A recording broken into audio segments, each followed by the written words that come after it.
যেই প্রস্তাবগুলো এসছে তার কতগুলো ন্যূনতম এই সরকার করে ফেলতে পারে, উদ্যোগ নিতে পারে অথবা করার ব্যাপারে একমত হতে পারে যেটা আগামী সংসদে পাশ হবে। অতএব সেই প্রস্তাবনাগুলো আলোচনা চলছে। ইতিমধ্যে আমাদের সাথে 2 দফা মিটিং হয়ে গেছে। আমিও এক অংশের একটা মিটিংয়ে ছিলাম, আমার সহকর্মীরা অন্য অংশের মিটিংয়ে ছিল, এবং ভিতরের আলোচনাটা আমরা বলতে পারি যথেষ্ট কনস্ট্রাকটিভ। আমরা যখন ঐক্যমত কমিশন নিয়ে কথা বলি অথবা সংস্কার নিয়ে কথা বলি, একটা জিনিস মাথায় রাখতে হবে যে দেশের সব বিষয়ে আমরা একমত হইতে পারবো না। একটা গণতান্ত্রিক মূল্যবোধের যে চর্চা, সেই চর্চার মোদ্দা কথা হচ্ছে যে আপনি কথাটা বলা কন্টিনিউ করবেন, আলাপটা জারি রাখবেন, শ্রদ্ধাশীল থাকবেন, সহনশীল থাকবেন অন্যের মতের প্রতি। কথা বলতে বলতে বলতে বলতেই হচ্ছে একটা ডেমোক্রেটিক সোসাইটি গড়ে ওঠে, একটা গণতান্ত্রিক মূল্যবোধ তৈরি হয়, জনগণের ভিতরে দ্বিমতের ভিত্তিতেও একমত হবার একটা সংস্কার, একটা সংস্কৃতি তৈরি হয়, এবং এটা একদিনে তৈরি হবে না। অতএব আমরা আশাবাদী যেই তর্কটা চলছে, যেই আলাপটা চলছে, এই আলাপের মধ্য দিয়ে আমরা হয়তো 30% একমত হব, 40% একমত হব, কিন্তু এই আলাপটা জারি থাকবে।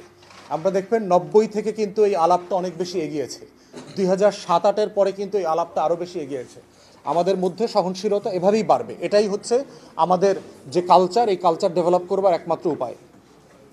ফোর্থ হচ্ছে বিচার প্রক্রিয়ার ব্যাপারে ইতিমধ্যে আপনারা দেখেছেন যে যুদ্ধাপরাধের, মানবতা বিরোধী অপরাধের যে ট্রাইব্যুনাল আছে সেখানে একটা চার্জশিট জমা হয়েছে, এবং সেটা একটা ওপেন ট্রায়ালের ব্যাপারে আমরা বারবার দাবি করেছি, কারণ এই ধরনের বিচার সারা দুনিয়াতে প্রশ্নবিদ্ধ হয়। অতএব কোনো বিচার প্রক্রিয়া ক্যামেরা ট্রায়াল হইতে পারবে না, কমপ্লিটলি ইন ক্যামেরা ট্রায়াল হইতে হবে, এবং এটা রেকর্ড করার অনুমতি দেওয়া হয়েছে। রেকর্ডেড যে ব্রডকাস্ট করা হবে আপনার অনলাইনে তাদের ফেসবুক, ইউটিউব আইডি থেকে, সেটা প্রচার করবার জন্য যে সিদ্ধান্ত নেওয়া হয়েছে ওটাকে আমরা স্বাগত জানাই। বাট মাথায় রাখতে হবে বিশ্বমানের থার্মিক্স রড, সালাম স্টিল থার্মিক্স, দেশের একমাত্র থার্মিক্স রড। স্ট্যান্ডার্ড বিচারের যে ন্যূনতম গ্রহণযোগ্য মান আছে, এই মানের ব্যাপারে কোনো কম্প্রোমাইজ যেন না হয়। আমার শত্রুকে, আমার সবচেয়ে ঘৃণিত শত্রুকে আমি কি বিচারটা দেব, ওই বিচারের মধ্য দিয়ে প্রমাণিত হবে যে আমি কতটুকু মানুষ, আমার মনুষ্যত্ব, আমি কোন ধরনের সমাজকে দেখি সারা দুনিয়াতে। শুধুমাত্র ঘৃণা, রাজনৈতিক বক্তব্য দিয়ে বিচার হবে না, ওটা রাজনৈতিক বক্তব্যের জায়গায়, কিন্তু বিচারের ব্যাপারে আইসিটিকে আমরা বারবার বলেছি, আবারও মনে করিয়ে দিচ্ছি, সর্বোচ্চ আন্তর্জাতিক এবং ন্যায় ইনসাফের মান বজায় রেখে বিচার করতে হবে। ঘৃণা, বিদ্বেষ, আমাদের মানসিক মনের ভিতরে পুষে রাখা কোনো মতামত যেন এখানে প্রতিফলিত না হয়, এটা পুরোটা হতে হবে এভিডেন্স বেস, এবং সেই জিনিসটাই আমরা বারবার এখানে দেখতে চাই। ষষ্ঠত হচ্ছে যে রাজনৈতিক দলগুলোর ভিতরে আপনারা দেখতে পাচ্ছেন যে হয়তো কিছু বোঝাপড়ার ঘাটতি তৈরি আছে। দল এক্সের সাথে দল ওয়াইয়ের একটা দ্বিমত আছে, ওয়াইয়ের সাথে জেডের দ্বিমত আছে, বিশেষ করে নির্বাচন কেন্দ্রিক, এই মাসে নির্বাচন হবে না সেই মাসে নির্বাচন হবে। আমার কাছে মনে হয়েছে এরা যথেষ্ট যৌক্তিক এই আলোচনাগুলো।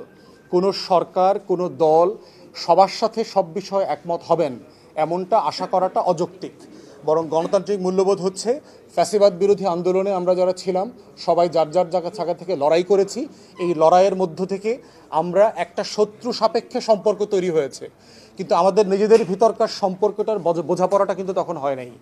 অতএব সেই জায়গাতে এই দ্বিমতটা যৌক্তিক, এবং দ্বিমতের মাধ্যমে আমাদের জাতীয় শত্রু সাপেক্ষে, জাতীয় স্বার্থ সাপেক্ষে আমাদের সম্পর্কের অবনতি হচ্ছে এমনটা আমরা বোধ করছি না।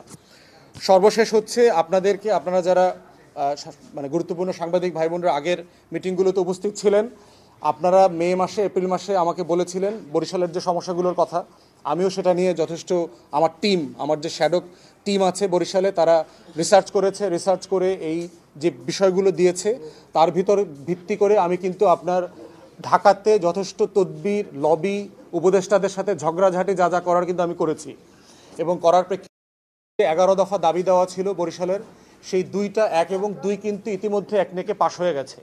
ভাঙা থেকে কুয়াকাটা পর্যন্ত 6 লেনের সড়ক এবং মিরগঞ্জের সেতু, এবং আপনারা দেখেছেন 2 জন উপদেষ্টা মহোদয় মিরগঞ্জে এসছেন আমাদের দাবির প্রেক্ষিতে, সাখাওয়াত ভাই এবং ফজল কবির ভাই, এবং এসে ওনারা সশরীরে এই দাবি 2টা কনফার্ম করে দিয়ে গেছেন, ঘোষণা করে দিয়েছেন। তৃতীয় একজন উপদেষ্টা, পরিকল্পনা উপদেষ্টা আপনার ওয়াহিদুদ্দিন মাহমুদ স্যার এসছেন, এসে আপনার এই বিষয়টা আপনাদের সাথে কথা বলেছেন এবং এগুলোকে আবার অ্যাসিওর করেছেন। তো আমি যে রাজনীতিটাতে বিশ্বাস দেয় খেলাফ করে, এবং এই জিনিসটা আমরা বারবার দেখেছি।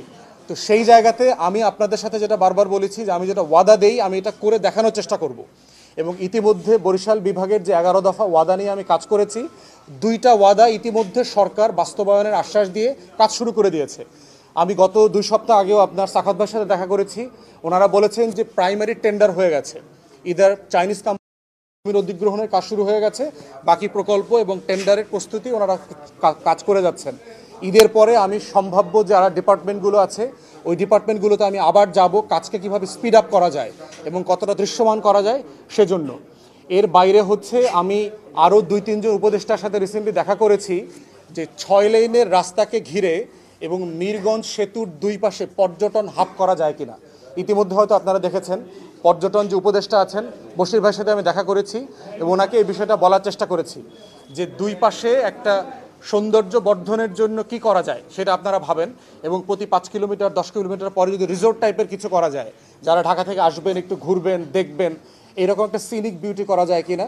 ঠিক একইভাবে আমরা বলেছি যে আপনার হাসপাতালের ব্যাপারে, সেবার ব্যাপারে ইতিমধ্যে আমি স্বাস্থ্য উপদেষ্টা, সহকারী স্বাস্থ্য উপদেষ্টা দুজনের সাথেই কথা বলেছি। যথেষ্ট ডাক্তারের ঘাটতি আছে, তারা ইতিমধ্যে আমাকে জানিয়েছে 3000 ডাক্তার নেবেন এবং প্রায়োরিটি ভিত্তিতে বরিশালে উপজেলা স্বাস্থ্য কমপ্লেক্স এবং জেলাতে আপনাদের সদর হাসপাতাল এবং শেরেবাংলা মেডিকেলে কনসালটেন্ট এবং ডাক্তার দেবার যেই প্রস্তাবনা আছে সেটা তারা সিরিয়াসলি বিবেচনা করছে। বরিশাল মেডিকেলের আরেকটা বড় জায়গা দেখলাম, আপনার একটা বিশাল ভবনের অর্ধেক হচ্ছে আপনার একটা ব্যাংকে, মেঘনা ব্যাংক নামক একটা ব্যাংকে ভাড়া দিচ্ছে। হাসপাতালের ভবনে ব্যাংক ভাড়া দেয়, এইটা আমার জানা ছিল না। হাসপাতাল করা হয় ওয়ার্ড করার জন্য, কেবিন করার জন্য, রুগীদের ট্রিটমেন্ট করার জন্য, এবং সেটা দিয়েছে নামমাত্র মূল্যে, কারণ এখানে হাসপাতালের যিনি সাবেক পরিচালক ছিলেন আর মেঘনা ব্যাংকে চাকরি দেওয়ার একটা বিশাল লেনদেন হয়েছে এখানে। অতএব আমরা অন্তর্বর্তীকালীন সরকারকে বলছি, স্বাস্থ্য উপদেষ্টাকে বলছি, মেঘনা ব্যাংক এখান থেকে ইমিডিয়েটলি নোটিশ দিয়ে সরাই দেবেন। এখানে ক্যাবিনেট হইতে হবে, ওয়ার্ড হইতে হবে। রুগীরা হাজার হাজার রুগীরা এখানে সেবা পায় না, রাস্তায় শুয়ে থাকে, তারপরে ফ্লোরে শুয়ে থাকে, টয়লেটের সামনে শুয়ে থাকে। সেখানে আপনি মেঘনা একটা কর্পোরেট কোম্পানিকে মাত্র নামমাত্র মূল্যে ভাড়া দিয়েছেন। যে ভাড়াটা হওয়া দরকার 2 লক্ষ টাকা, সেটা 20,000 টাকা ভাড়া দিয়েছে।